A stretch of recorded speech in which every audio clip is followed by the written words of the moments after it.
To a large degree, piracy was a natural response to slavery, servitude, and oppression. The majority of the individuals who took up that rough life, desperate life, did so mostly as a means to escape slavery and servitude.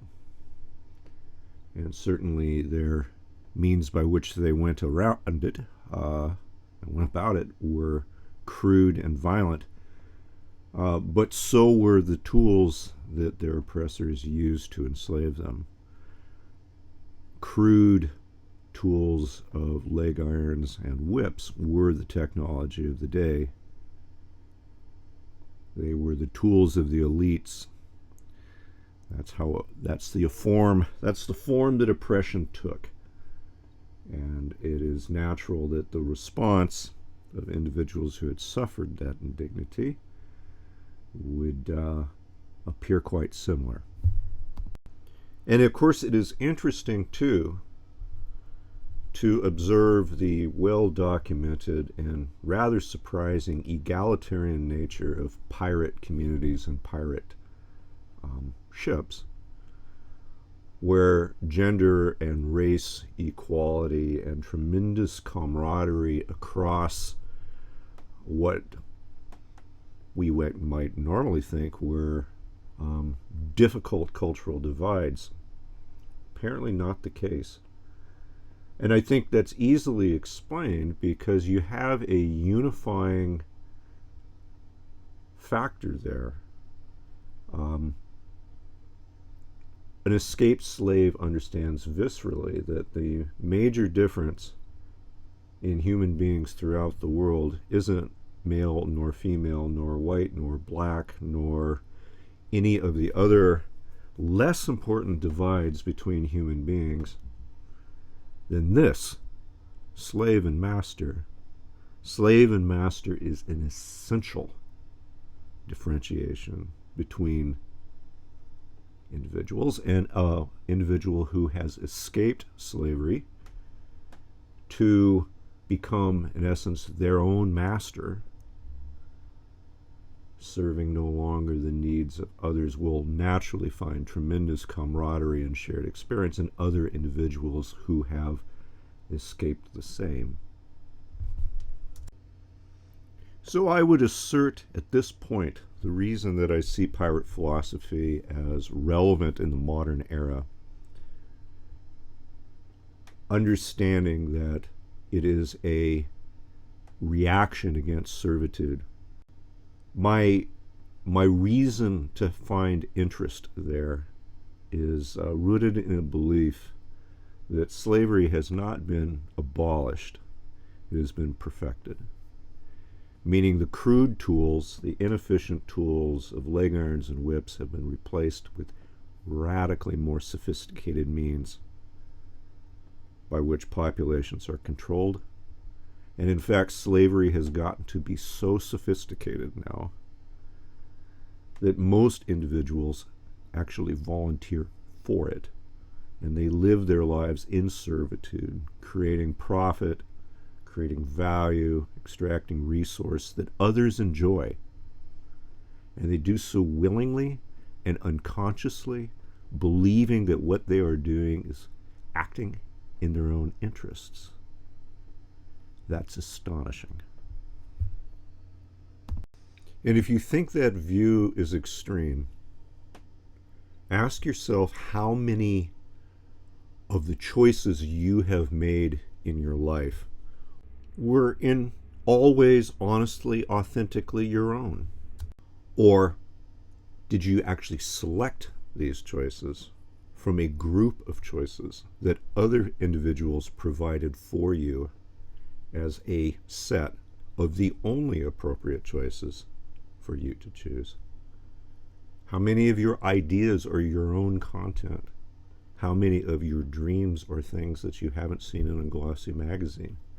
How many of your desires, how many of the trappings of status are products of our own creativity rather than simply something we purchase.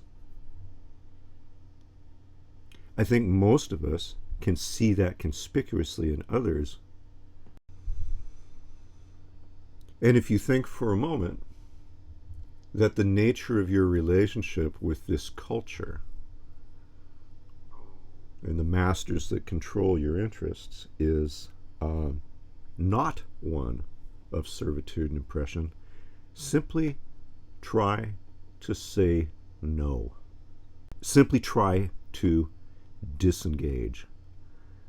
Simply try to do something else.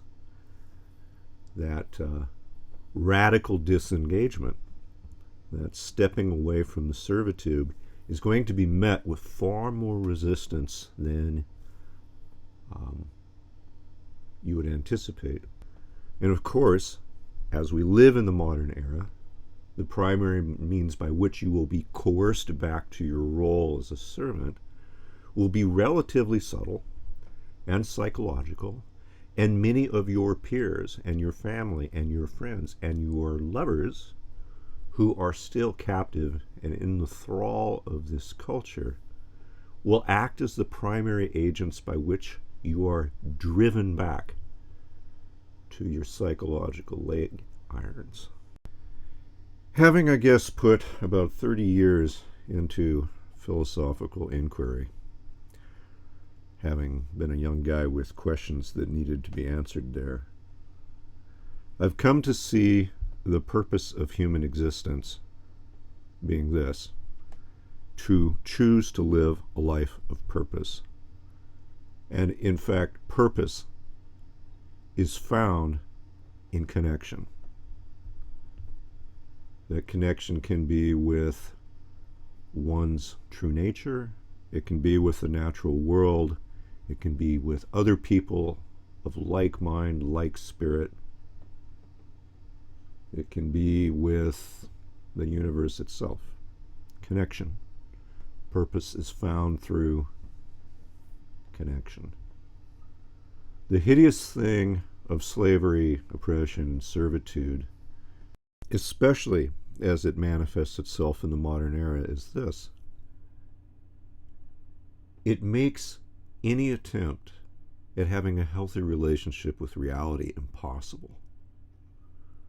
One is not even in possession of one's own mind by which one could choose a proper, authentic posture to even begin to relate.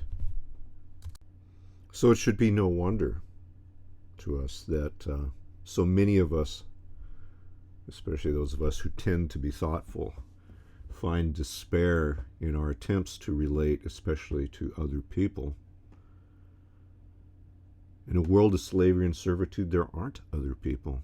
Other people are collections of product. Their ideas are pre-installed. What would we be relating to? But I also believe that the ability to relate is a global skill, meaning that the toolkit by which one does relate is used internally, externally. It is used with the natural world. It is used with others. It is used with your intimate partners in precisely the same manner. And if there are unhealthy aspects to the toolkit by which one relates, the quality of one's relating will be poor.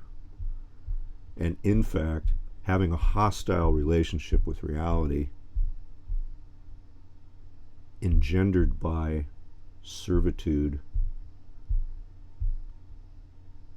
it simply makes that which is purposeful in life impossible to achieve.